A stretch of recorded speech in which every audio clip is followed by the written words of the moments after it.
Welcome to another episode of the Astrology of Family, Karma, and Relationships podcast. I am your host, Alexander Mallon, and again, we have a wonderful fellow astrologer practitioner, theologian, Dr. Peter Lanzillotta. Thank you, Peter, for joining us again. It's wonderful to have you, as My always. pleasure. Yeah, it's always great. Peter's always got so much to, of course, a multi-decade career of his own in so many disciplines to share with us. So today, folks, our presentation here in September of 2025 is entitled the Super Solar Eclipse of 2025 and Planetary Turning Points. We are in a powerful, powerful time. And this solar eclipse this month, we actually had a lunar eclipse, Peter, earlier this month on September 7th. And now, right around the equinox, September 21st, 2025, we have a total solar eclipse that astrologically is powerfully placed. So I'm going to go to my PowerPoint here that I've created for us folks to make sense of things, and some slides and images for those who are on our YouTube channel to help carry us through. So, indeed, the title Super Solar Eclipse, that's kind of our tongue-in-cheek, right, Peter? Our tongue-in-cheek title for it, the Super Solar Eclipse of 2025. What makes it a super solar eclipse? That's actually my prose, folks. But I think it's a fitting title, and Peter agreed. This is a turning point, a really big turning point for us all. But let's get to some foundations, Peter, I guess, of eclipses and things.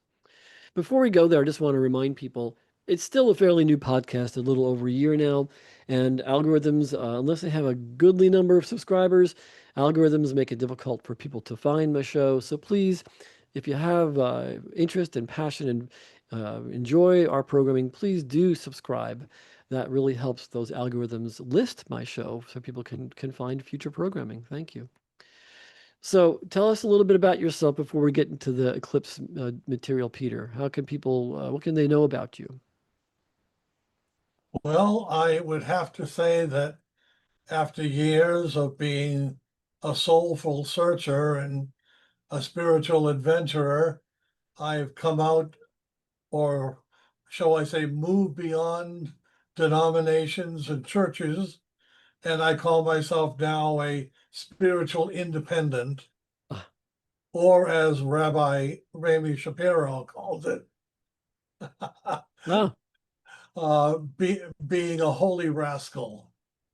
holy rascal. Well, our slide here has people, they can know that they can reach you at One Spirit Coaching. Is that right?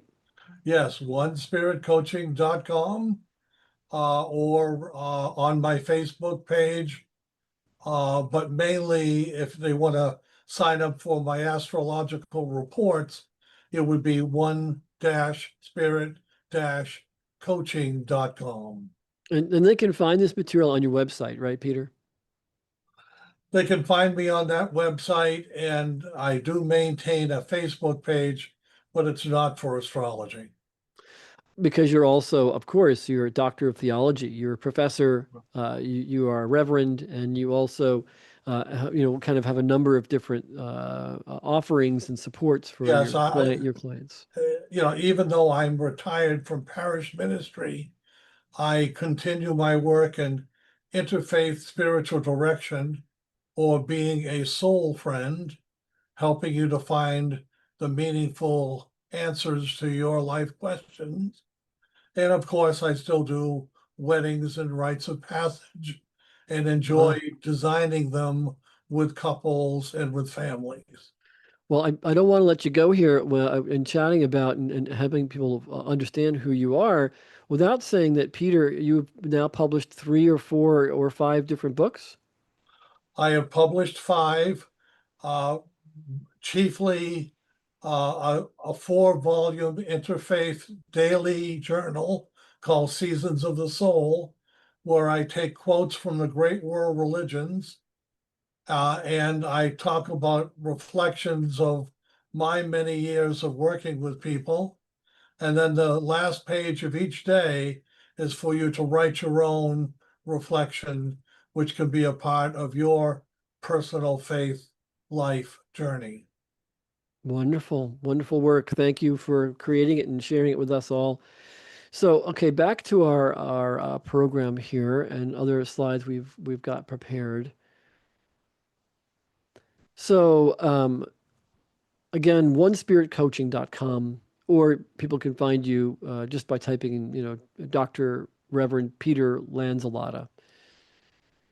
So, we are in this eclipse season, Peter, where we had a lunar eclipse earlier this month of September 2025, and now we're rapidly approaching this total solar eclipse, or I should say a technically partial solar eclipse. That means that the moon doesn't cover the sun exactly completely to have a total eclipse and casting a full shadow that we know of eclipses. Nonetheless, every month we have a full moon, of course, every month, right, Peter? And every month we have a new moon where the sun and moon are near each other in the sky. But astronomically, it's rare that they are aligned, the moon and sun, just right so that the moon covers the sun. And that's what a total solar Now, eclipse is. it is important to say right up front that even if you can't see the eclipse here in North America, does not mean it will not be influencing our world and the patterns of everything from political to personal life. Yeah, very important. So whether or not a lunar or a solar eclipse is visible in a given region, well, particularly these days, I call it, since you and I think our viewers and listeners know, we are both born in analog period. So, to me, it's whatever's happening these days, digitally, we're certainly one world. We all know that more than ever, and will continue to be Yeah, for but forever you now. can't substitute for wisdom. All these young people who call themselves astrologers are still needing to refine their way of understanding and widening their perception and gaining knowledge, which is called aging. Well, and two, I think it's important for us all to remember astrology charts, our personal chart, which is our roadmap of our soul, our chart, which is a sky map, an astronomical. Since those of you who know my work know I'm a incredibly avid amateur astronomer. I was out there last night to 3 in the morning, again, 2 nights in a row, looking at Saturn's rings and actually looking at Neptune and Neptune's big moon Triton last night at 3 in the morning. Very cool. So I tie, all these things. Astrology really is just a mirror of nature's cycles. So even when we talk about it is, yeah, in any field, you can't replace life and life experience and the wisdom that comes from years and years of practice. Astrology, though, is also one of those art forms that says, like so many other, like maybe everything, that this is a soul evolutionary process. That astrologers. That's why I say, Peter, you and I and all of our fellow students of astrology, we're all students of astrology. This astrology game Right? is We so never stop huge. learning. It's Uh, also it's a multi-incarnational enterprise astrology. This is not a singular incarnation only kind of a study. and frankly, one of the reasons why different astrologers will give different interpretations is because it also pertains to their life experience, the level of training or study they've had, and their own intuitive faculties. Yeah, I like to put it in a different way. Isn't it amazing and shocking that Beethoven, I believe, composed his first piece at age 4, or that Pablo Picasso and I've seen the work, Picasso was painting like the great Italian masters at age 12. I mean, since I'm a fellow painter, my degree's in art therapy, I'm shocked at the work that a 12-year-old can produce. Pablo Picasso is stunning. The soul Yeah. carries this knowledge. The soul carries its And and wisdom. and that isn't to say that we won't do future episodes on reincarnation Right or on. on karmic astrology, but one of the ways that people come to astrology is what about all these old souls, these fantastic geniuses, these uh, ingenues who have the wisdom of the ages. Well said. So the eclipse, and eclipses every year, Peter, we know in astrology parlance, they are super highlights of each year. There are always two eclipses, folks, in every year, in every calendar year, sometimes more depending upon astronomy of things. But let's say generally we have got two eclipses in a year. Two, or And rather, I believe they move backwards. they do. We have two pairs of eclipses, I meant to say. So we have a solar eclipse and a lunar eclipse, astronomically, always paired, always occurring within a 2 week frame of each other. Sometimes a lunar eclipse first, like this month of September 25. Sometimes a solar eclipse first. This month of September 2025, we had a lunar eclipse, pardon me, at 15 degrees of the sign of Virgo. Here's the glyph or symbol for Virgo, 15 degrees of Virgo. And then 2 weeks later, now we're having a total solar eclipse on September 21st at 29 degrees. The very last degree of any sign is 29 degrees. Each sign, you have 12 signs that make up a circle of the seasons. 12 signs times 30 degrees per sign, 30 days per sign, roughly. 30 times 12, 360, right? That's the circle of the season. So we're having this total solar eclipse, the sun and moon coming together in the sky, the moon covering the sun. I think it's in Europe, primarily seen in Europe. Um, this total solar eclipse occurs at the very, very last degree of the sign of Virgo, almost 0 degrees of the sign of Libra. And coincidentally, that also means that we're at this turning point of the season. That's an important factor about this eclipse, Peter.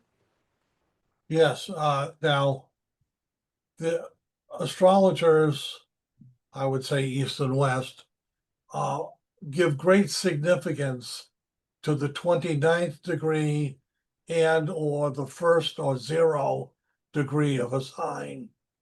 29 as a culmination of all of the energies and qualities of the sign, and then 0 of the breakthrough and transformation of energies into a new sign. So So, we're having a culmination. right. So we're getting the ultimate energies of Virgo with the promise of the breakthrough and the start of Libra and or autumnal energy. So you said a mouthful there. Just to double check, keeping in mind astrology, astronomy. I mean, in other words, what is astrology? It is cycles of nature that are coincident with astrological, astronomical, planetary motion. Astronomers, like a backyard astronomer included, we we measure and look at the science of these planetary motions. Astrologers interpret what that means in the human experience. In other words, what is the difference between dead winter and midsummer? What's the difference between the beginning of spring and now the beginning of autumn? So maybe spiritually, what does the beginning of autumn mean to us? That this solar eclipse is right on the autumnal autumn equinox, equal days, equal nights period. What it does is it signals to us the end of the outward growth energy that symbolizes spring and summer, and we get to a plateau, an equinox, a balance point or a scale point where no longer does the sun dominate with its growth cycle, but we have the impulse of going inner, going darker, going more simple, releasing all that we have grown and learned, and then integrating it in the dark months and making it into new soul learning as we start the new year.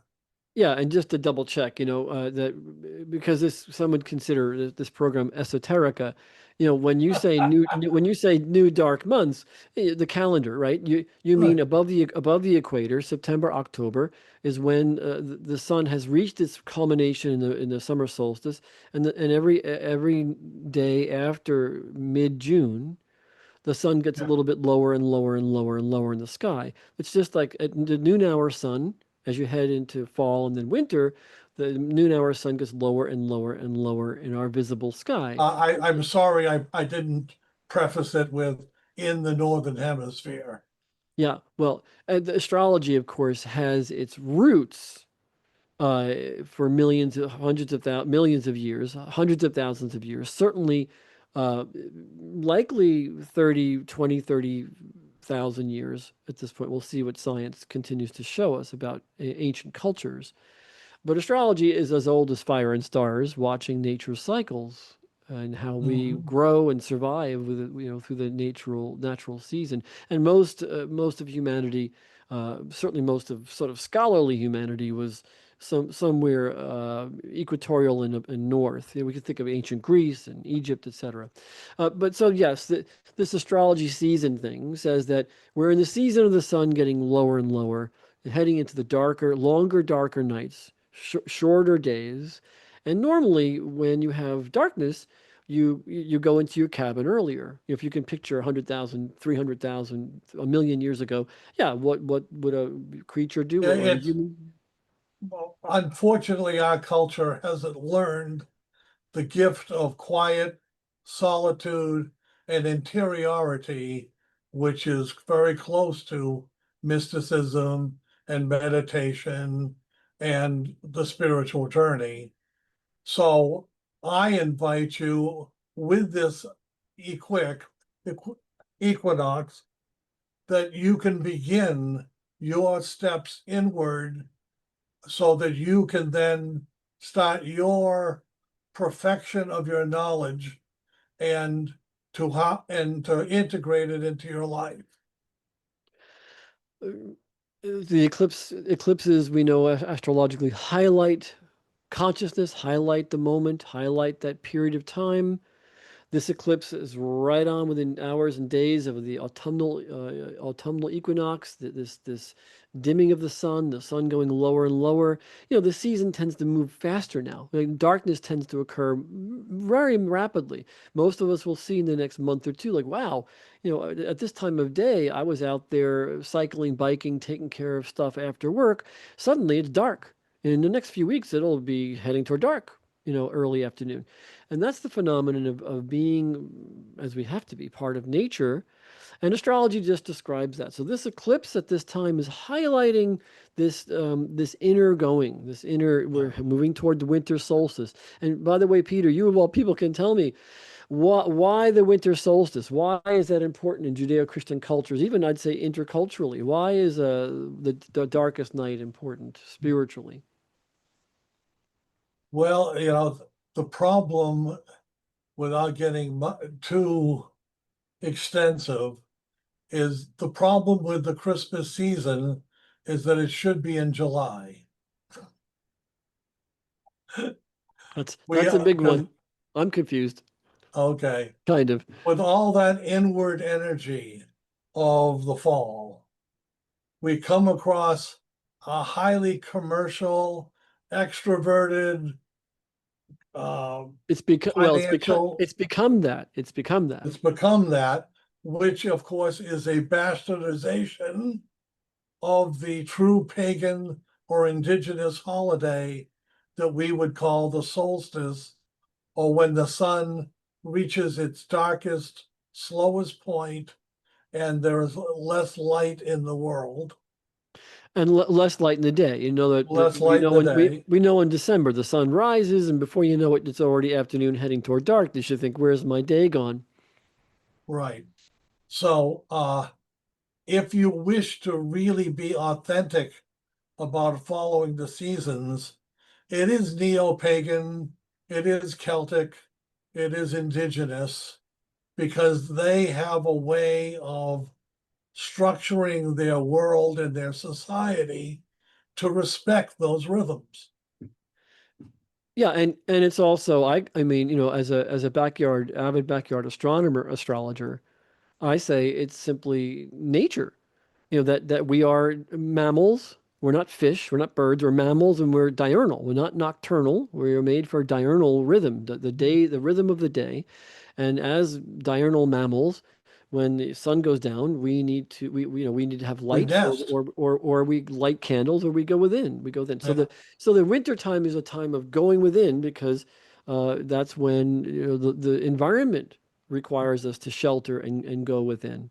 Yeah. So we need to look at the equinox as an invitation to begin our inward journey. Right on. Now, this particular eclipse we were saying is particularly important because it's right on that beginning of winter, beginning it's fall, this autumnal equinox, this the lessening of the light of the daytime, and more that inward going. And so we could say the signs, folks, the signs of Virgo, really the sign of Libra, that turning point of the equinox, the autumnal equinox, that marks those signs, Libra, Scorpio, Sag, Capricorn, Aquarius, Pisces, that are wintertime above the equator. They are fall wintertime signs, times of inward going energy, doing work inside the home, more going, cleaning the garage, whatever, but really inward going, cleaning the emotional garage. Well, with Virgo now, it's the culmination of the growth cycle or the outward energy cycle. So that's why it begins harvest season. There's no new planting after this point, except to nourish the soil or to plant uh, crops that winter over.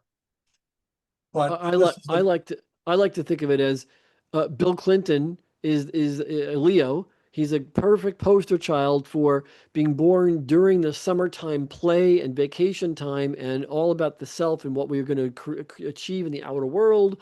But Mother Teresa is a Virgo, Jimmy Carter was a Libra.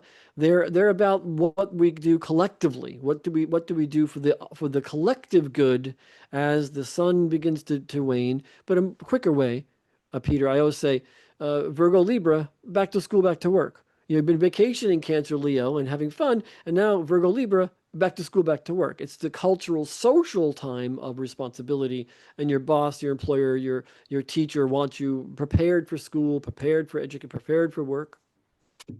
we elevate the concept of balance, equity, equilibrium, and equipoise. It's all about light and dark, male and female, in and out, and learning how to deal with that duality in its best, most constructive or evolutionary way. In the rhythm of nature, the opposite sign of Libra, where this eclipse is right in the edge of Virgo Libra. So the opposite of Virgo Libra is Pisces Aries. And Pisces Aries transition is the end of March, middle end of March. And the middle end of March is important, spring equinox, because we've been in the proverbial inner womb, in the bear cave, in our inner world, in our inner psyche, working on the inner psyche that we celebrate during Christmas time or Hanukkah, the lighting of the candle, the lighting of the spirit. And when you have springtime, it's about what will I do when I get out of this cabin? How can I external and achieve in the outer world? The fall is the opposite, when we become aware of not the self, but the collective, the other.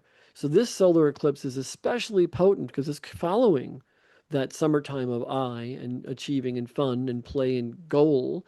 And now it's a social goal, a collective. Right. So it's sort of like a culmination of the personal and the birth of the communal. Uh-huh. Interesting, they say that Virgo is an earth doing sign, Libra is an air mental social verbal. In other words, a season of mental social verbal. This September, October, the communal. Mhm. Okay. Yeah, yeah, okay. Next. So as we go forward here, back to our little PowerPoint to help kind of maybe some images guide us. Those of you who are watching on YouTube. This eclipses, here's a little fun one, intended to be fun. Eclipses for centuries, certainly in modern day India, still in certain spiritual rhythms, they say eclipses are times of caution, danger, concern, etc. Yeah, I mean, it doesn't have the fatalistic, oh my God, the king is going to die approach that was part of the ancient world. Uh, but they Although, but they came up with these ideas of something challenging, difficult, scary, frightening. Well, broad daylight, the moon crosses the sun, and suddenly you're in darkness, or darkness is happening. All creatures in life. I've seen a few solar eclipses now. Yeah, the birds stop singing, they start to flock together, they prepare for bedtime, etc., etc. So there's that nature. It's inward again. right, But and that shock to the rhythm of ah, light and dark is brought, is greeted with an anxiety and an apprehension because there isn't that scientific knowledge, and why they will bang on drums and play loud instruments to try to scare the darkness away. right. Well, the other thing that is coincident with that, thousands of years of that, tens of thousands, millions of years of that, is that there are coincident changes in the rhythm of nature, the rhythm of that day. But ancients, like in all ways, astrologically, they began to see correlations, coincidence. Well, Astrology is these watching. significant events and ancient astrological tables and calendars, the eclipses were one of the first things they wrote down because they were so significant in the day-to-day life or the month-to-month rhythm of a tribe or a kingdom. Yeah, modern day science, 550 years of modern day science compared to, for humans, about 3 million years.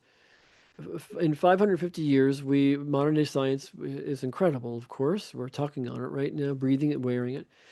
They say it was all superstition. They're completely ignoring that there might have been a cultural construct over hundreds and thousands of years watching the rhythms of nature, and that's what astronomers did to watch the rhythms of nature.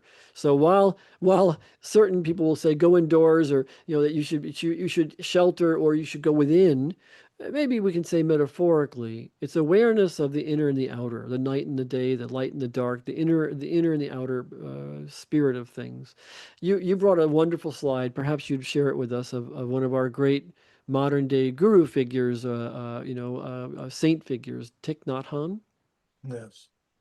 Uh, a wonderful teacher to us all, whether we're Christian, Buddhist, or just openly seeking. This is a quote from his works. Yeah, please read. Scientists, Yeah, okay, ready? yeah. Scientists tell us that we have enough technology to save the planet, but psychologically, we aren't capable. We're not peaceful, enlightened, or awake enough to do it. That's why, while scientists are trying to discover ways to improve our technology, we, as members of the human race, have to practice so we can transcend our fear, despair, forgetfulness, and irresponsibility. A collective change of consciousness will bring about a new way of life, a mindful way of living. The technology that is available to us will be enough to help us to save this planet. I see why you brought this wonderful writing of Thich Nhat Hanh to us today when we discuss eclipses, because the whole theme of eclipse, of course, again, is awakening, awareness. The sun every morning brings illumination and light, and the moon, like I always think, the harvest moon, the full moon brings awakening and light. So the two lights, astrologically, astronomically, the sun and the moon, bring illumination for humans. And so I believe your Thich Nhat Hanh quote is identifying this issue of enlightenment and being awake enough. And not that science isn't marvelous Yeah. and hasn't added to our quality of life. Science is not the leading edge of change. Only consciousness will bring us to this place where we can not only accept and affirm change, but we can benefit all of human race. That means overcoming our shadows, our desires, our selfishness, and work together to change irresponsibility into compassion. So this solar eclipse of the fall of 2025 is a particularly, I called it a super eclipse, because not only is it on the equinox when we're thinking about letting go of our desires and wishes of the summertime and thinking back to the collective in our career, our teaching, our being a student, our sharing our knowledge, our lifting each other up. That's part of what every autumn brings, that awareness of the collective concerns and needs. But also, too, this eclipse time is to highlight, and it's metaphorically during this season, highlighting awareness, illumination, the intent to be aware, the intent to be illuminated, the intent to observe what's happening culturally and environmentally. There are a couple of things I want to get to that you brought this wonderful slide, but I do want to say there are some really big cycles happening coincident with this total solar eclipse in September of 25. All the planets, including Jupiter later on this year, all the planets are going to be going retrograde in motion. We have this Virgo total solar eclipse. We have a grand trine between Pluto, Uranus, and Neptune that we'll talk about very briefly here and other shows at more length. We have what's some called a lunar reversal. I think one astrologer, Molly McCord, has coined the frame, as far as I can tell, coined the phrase lunar reversal. I think she means other things. When I read that, I thought she was discussing the major lunar standstill, which has to do with the moon every 18 years being very, very high in the sky at night and very, very low in the sky at night. And the ancients who did these geoforms like Stonehenge and so forth, they have for tens of thousands of years, 10,000 years, certainly, literally, seen the coincidence of this rise and fall of man's man's emotional consciousness. So we have these really big cycles happening alongside this total solar eclipse of this year, 2025. So Peter, lead us through this slide in brief for those who don't know astrology. It talks about the seasons and the sun signs of the astrology chart. This all sort of fits in with what Alex was saying about the cycles of nature. And it gives you a snapshot of where all the signs are, what are the ruling planets, and also helping you to see that we are dealing with cycles, and there's cycles of not only nature, not only involvement with our personal life, but cycles in which we can begin to map and watch our own journey of consciousness and growth. Ah, so you're saying that the journey of the sun, the seasons, I think we most typically note winter solstice, like Christmas, Hanukkah, New Year's, Imbolc, pagan holidays that are Yeah, about that season and the dark of the night. And you're right. saying that these I seasons are about awareness. yes, and even if you are on the Christian side of things, you can really benefit from the eightfold wheel of the pagan Celtic Wiccan year, so that you can track how there are cross paths and places where the sun is more emphasized than others. And so with the equinox, we have it being an understanding of the balance of energies in our world, light and dark, male and female, conscious and unconscious, above and below.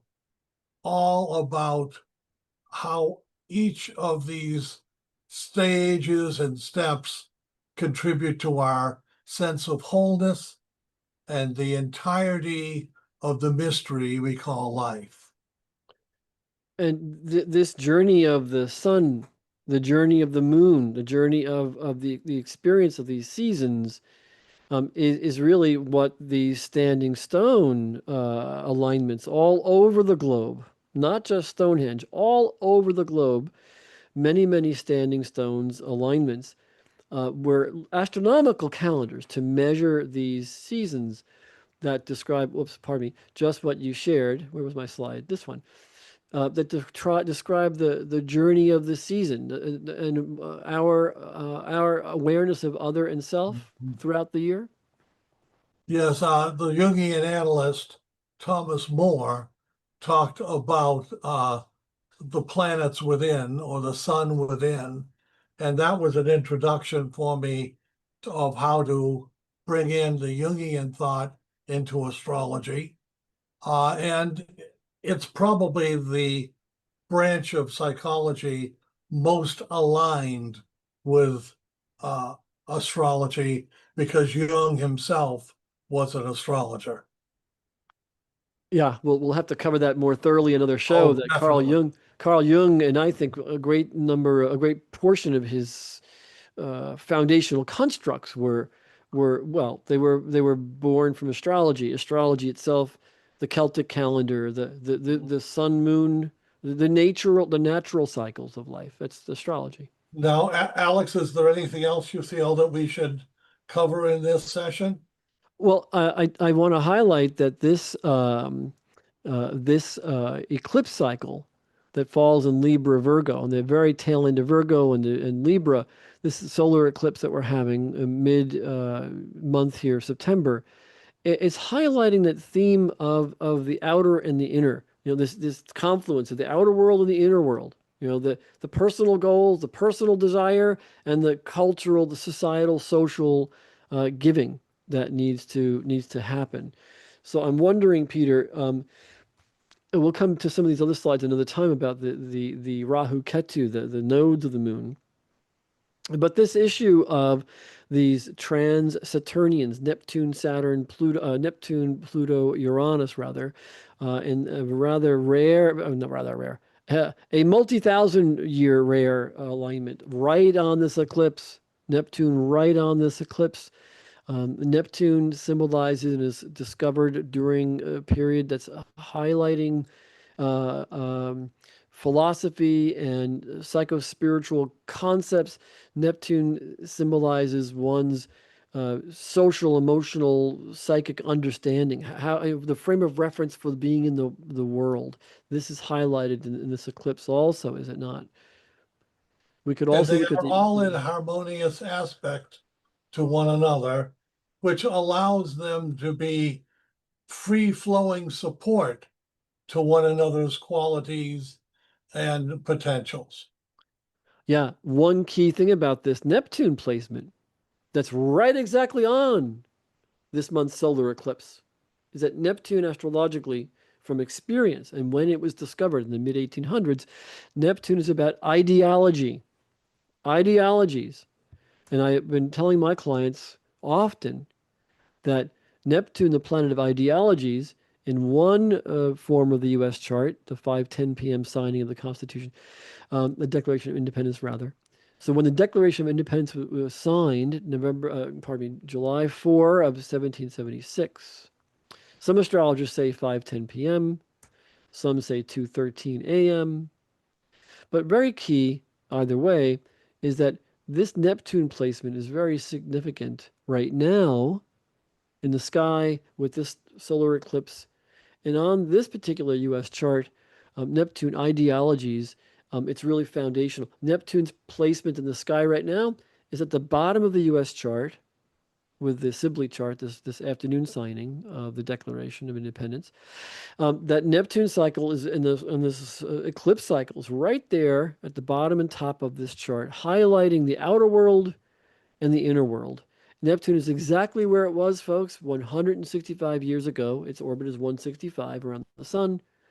This is exactly the same period when we were in the throes and throngs of our civil war in the US. So think about that. Neptune symbolizes, highlights ideology. And that's a big part of this chart right now, not only in the birth chart of the US, Neptune's placement, but where Neptune is in the sky opposite. We have Neptune in the sky opposite its placement when we were born as a nation. So we have opposing ideologies that are collectively significant. So again, this is happening and highlighted by this month's total solar eclipse. I think that's significant. I don't know if you have a comment, Peter, on this Well, Sibley chart or I'll talk the about the Adams other, chart. I'll Yeah, go talk ahead. about the other one, yes. The Adams chart. Go ahead. Okay. And where Neptune is in this chart is very much connected to uh, the the effect on children, on creativity, and on how one expresses one's feelings or ideals in the world. So that's why that would be significant in contributing to all the ways people are using media and expressing opinions. Because remember, Neptune is double-sided. It gives ideals, but it also gives illusions, delusions, and addictions. So we have to look at the stridency of unclear opinions and ideas. So astrologically, we could say this total solar eclipse of September 2025 is highlighting the Neptune themes in the U.S. chart, themes that deal with the inner world, family, children, Right? themes that deal with the outer world, cultural, social. And no matter which chart time that is, which time of the signing of the declaration, no matter which chart astrologers use, folks, this They eclipse go here. cycle Yeah. the eclipse cycle still is highlighting the outer world in contrast to the inner world. The Yes. family hub, the identity of state, nation, county, community versus the outer world manifestation. We're having kind of an opposing eclipse highlight of these themes. Mhm. Yeah. So Again, interpretations might vary a bit, but you can depend on where they agree. And we can also say what astrologers typically do with self and clients is to see where these major cycles are placed in individuals' personal charts, not only the Right. chart of a nation or a state, but also where does this Neptune cycle, this full moon, this solar eclipse So, rather, fall as in your, as a point of recap, yeah. if you have your natal chart, please look at where 29 of Virgo and 0 of Libra happen to be, and then across the chart at the exact opposite place, look for 0 of Aries, and you will see that polarity as being the most powerful in your life. At this month of September and these months immediately around because of all these coinciding major cycles we'll talk more about in another show, and also that we're at this powerful turning point in human history. I think that Saturn, pardon me, that Neptune, Pluto, Uranus cycle we talked about. That's a multi-thousand year type of cycle. What's coincident with that really rare cycle? Collectively, AI. In modern, just in modern culture, AI. That is in a way the present day poster child for this collective massive change, massive shift of ideology, Neptune, and consciousness. So I would have my clients think about what are my ideologies? Why do I have any particular ideology? Even from a spiritual place, I wonder, lastly, as we wrap up soon, as a theologian, as a professor of theology, as a reverend, Peter, uh, I wonder, doesn't this solar eclipse also highlight why do I have an ideology?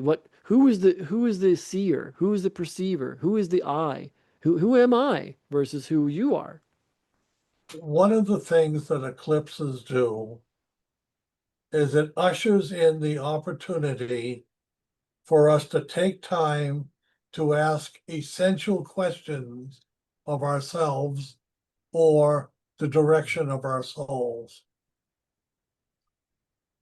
Our busy world often keeps us from being internally aware or cognizant of the inner life and how that needs to be nurtured. These eclipses offer us an opportunity to step back, to feel, to respond, to listen to what it is that our soul is asking of us.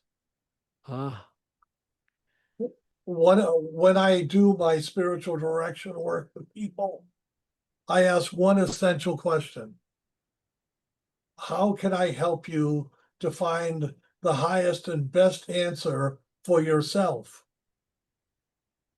Because that's the goal of spiritual guidance, not to put you in a pew or listening to a book. It's to figure out how best you can listen to the inner person and the guidance that will be revealed to you. And the eclipse, in some ways, is a planetary solar director, so spiritual director for us all.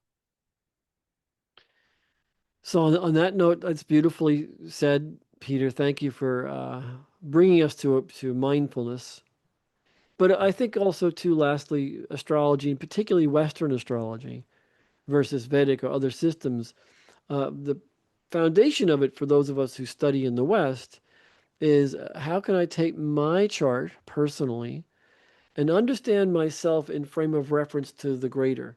And how do I understand the greater around me in a way that I can make sense of personally? So there again is the astrology is describing for most of us as students. That's why I think we all fall in love with it. It's this wonderful road, this kind of roadmap of the star, roadmap of nature, roadmap of cycles that we're part of, that describes our own inner wiring, let's say, our family, our mothers, our fathers, all that's in part of the chart. But ultimately, you know, again, the phenomenon of growth, soul growth, awareness of self. That's why it's such a great gift to yourself to learn Mm, astrology and to study with other people yeah. so that your knowledge can expand. And it's why when we get in, when those of us who are students, fellow students, get together in groups or collectives or societies or other Study clubs or whatever, groups. yeah, learning groups, we learn about ourselves from learning about others, and we learn about others by learning about ourselves. It's a joining connection. It's an awareness of connection. And in that way, it's a blueprint to ourselves and a blueprint to the society we live in and a blueprint to the ultimate realities that connect and combine us all. It sounds lofty when we're speaking, but isn't that is, you know, it's living day by day, month by month, year by year, and these astrological cycles simply highlight. They're kind of road signs on our journey. Well, Peter, thank you so much. It's always really edifying and soul nurturing to have you teach us and share with us your Well, I great again, vast it's a years of wisdom. privilege to talk to your subscribers, and I hope that they'll take advantage of both of our paths of knowledge and wisdom, and any way that we can help them, of course, we want to be available. Well, thanks for sharing that. So that is, of course, Peter and I both do see clients teach and so forth, lecture, speak. We will have in the program notes again Peter's email and website for you to reach out to him and work with him. Peter does, of course, as a minister, as a reverend, and as a theologian, he does offer counseling and coaching work, spiritual and otherwise. So thank you, Peter. we'll see you again really soon. We just kind of again opened up so many different topics to dive deeply into. Yeah, We we need will more never time. lack for topics. That's right. Thank you, everybody, for listening and watching. We'll see you again. Blessings. Thank you.